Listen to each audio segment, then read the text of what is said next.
If you're ready to get out of debt but feel a bit overwhelmed and don't know where to start, you've come to the right place. I'm going to tell you the first thing you need to do, and I'm going to explain why it is often the hardest step in the entire process. Here's the thing about this step though. Once you understand why it's so hard, it loses most of its power over you. For most people, the crucial first step in getting out of debt is facing the problem head on. Most of us who have debt don't want to look at it too closely. We pay the minimums and sometimes ignore credit card statements altogether. Believe it or not, this is natural. And we do it for very human reasons. But this behavior isn't helpful. Once we understand why we are doing it, it can be easier to face our debts. And more often than not, our debt problem is made significantly more manageable simply after we face it head on. It almost never gets worse.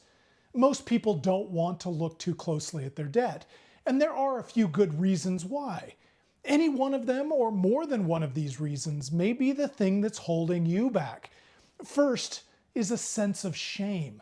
Debt puts a heavy psychological burden on us, but it's made worse because for thousands of years, debt has been seen as a moral failing.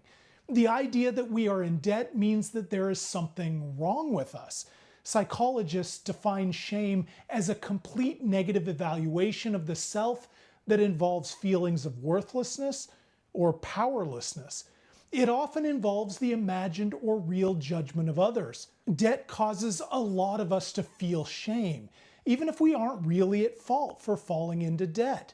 But even if you are in debt because you couldn't control your spending, you could feel guilt over the behavior, but feeling shame doesn't actually help you.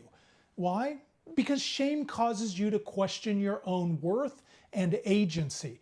Guilt focuses on the behavior. Guilt can help you change. Shame will undermine your ability to make progress. So don't forget that your debt is not you. It's not even a reflection of you. It's a challenge you are faced with right now, and how you respond to that challenge will define who you are as a person. Don't let that number define you. Another thing that can keep you from facing your debt head on is the fear of the unknown. I chatted with someone a while ago who was deep in debt, and a lot of his debt was high interest. I asked him how much debt he had, and he said he didn't know and didn't want to know. He would pay minimum payments or refinance loans when he needed more cash or push payments. So he spent a lot of time and energy managing his debts, but what he absolutely would not do is actually face the debt head on. All of this leads to what behavioral psychologists call the ostrich effect. That's the human tendency to avoid unpleasant realities. We think that if we don't look at the bad news, maybe it will go away. Or at least we can pretend not to think about it for a while. Of course, we know that really doesn't work. We often spend a lot more energy thinking about it because we don't know how big the problem really is.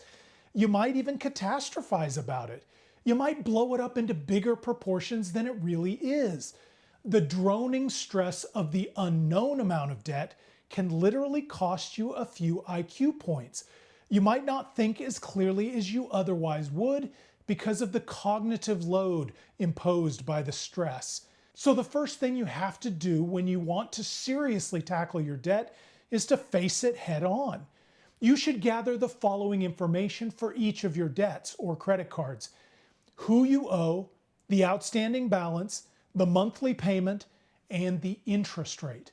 I suggest you approach this dispassionately. Act like it's someone else's situation. These are just numbers. You might be dismayed that it's worse than you expected, or you might be relieved that it isn't as bad as you expected. But either way, you can't start making a plan until you have this information. In fact, this information alone can suggest the plan you should take. If you take this information and go to the Yukon project, you can enter the information into our debt payoff calculator. It will automatically evaluate 5 different debt payoff strategies. It will tell you how long each will take and how much interest you will end up paying. It's a good starting point to help you get the lay of the land as you embark on your journey to pay off your debt. Ignore the little voice in your head telling you you can't do it or to start sometime in the future. Do it now. You will be happy you did, and you can get out of debt. Start today. If you found this information helpful, please like this video and subscribe to our channel. Thanks for watching.